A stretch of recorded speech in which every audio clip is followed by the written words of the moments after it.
So guys, ibubukod ko na yung mga 5 piso, 10 piso, saka piso para madali kong mabilang. Hello guys! Ako Lito, si Gelcoins TV. Eto ngayon guys, ang ating pag-uusapan. Tayo po ay nasa year 2017 na guys. Napapansin nyo guys, ang dami, hindi ba?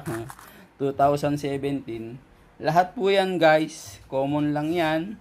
Wala yang added value. Hindi yan pinapansin ng mga kolektor. Kung meron kayong mga ganitong mga barya, huwag na po ninyong ialok sa mga kolektor dahil hindi po ito bibilhin.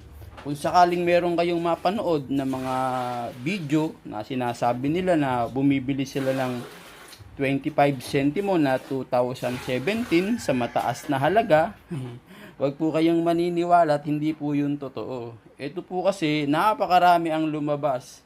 13% po ang naka-record sa numista. Kaya yung mga ganitong barya guys, oh, kita nyo, ang dami ko, hindi ba? Ito, wala itong added value. Pagka ganito ang kondisyon niya, hindi yan pinapansin ng mga kolektor. Ang gawin ninyo, gastusin na lang po ninyo. Umiikot pa rin ito sa market, tinatanggap pa rin po ito. Ang problema lang po, yung mga tindahan sa sari-sari store, yung tabi-tabing tindahan, ayaw nilang tanggapin ito. Kasi nga, 25 centimo, ewan kung ba't ayaw nilang tanggapin. Pero sa mga supermarket, sa mga grocery, sinusukli ito sa atin. Umiikot pa yan sa market. Kung sakali na hindi nyo talaga magastos, papalitan na lang ninyo sa bangko. Bilangin lang ninyo, ilagay nyo sa plastic ng yelo. Para pag dinala nyo sa bangko, nabilang na siya kung magkano. Kasi mahirap po magbilang sa bangko. Ay, bibilangin nyo sa bangko, marami kayong dala, marami kayong oras na uubusin. Kaya sa bahay pa lang, bilangin na ninyo. Pagdating nyo sa bangko, lagay nyo na sa supot. Nakasupot na siya, at least may bilang na kung magkano siya. Ganun po ang ginagawa ko. Binibilang ko na po yung mga barya bago ko dalhin sa bangko. Pero merong mga collector guys, bumibili sila ng mga old coins, yung mga pangit na barya, kaya lang per kilo. Yung mix, yung assorted ba, yung halo-halong barya na mapapangit, maiitim, magdumi. May mga collector na bumibili nun, kaya lang per kilo. 1 kilo, 120, yung iba naman 150. Depende sa kolektor kung magkano ang bili nila. Kaya ito guys, tandaan nyo ha. Ito po ay common coins. Wala itong added value. Hindi ito pinapansin ng mga kolektor.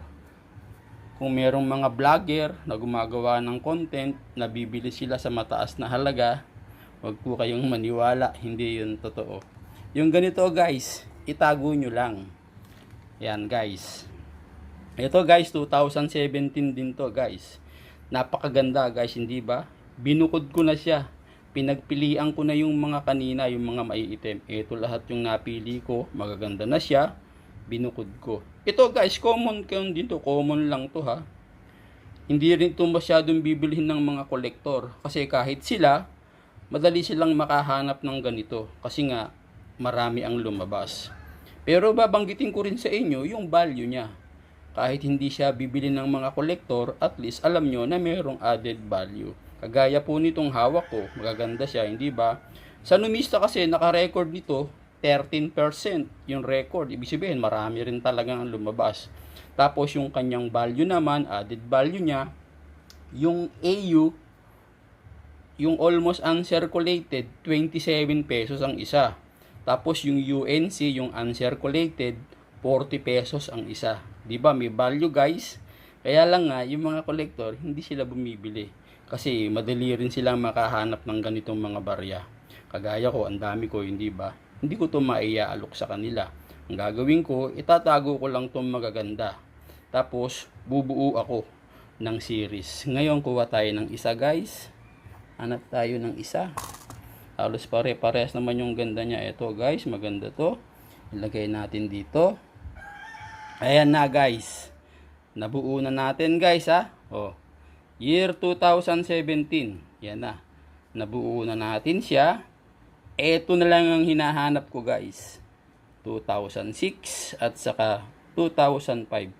Ito kasi dalawa lang yung sa akin. Ito lang yung medyo okay.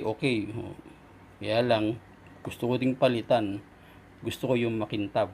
Tapos kung meron kayong 2006, saka 2005 guys, message nyo lang ako guys.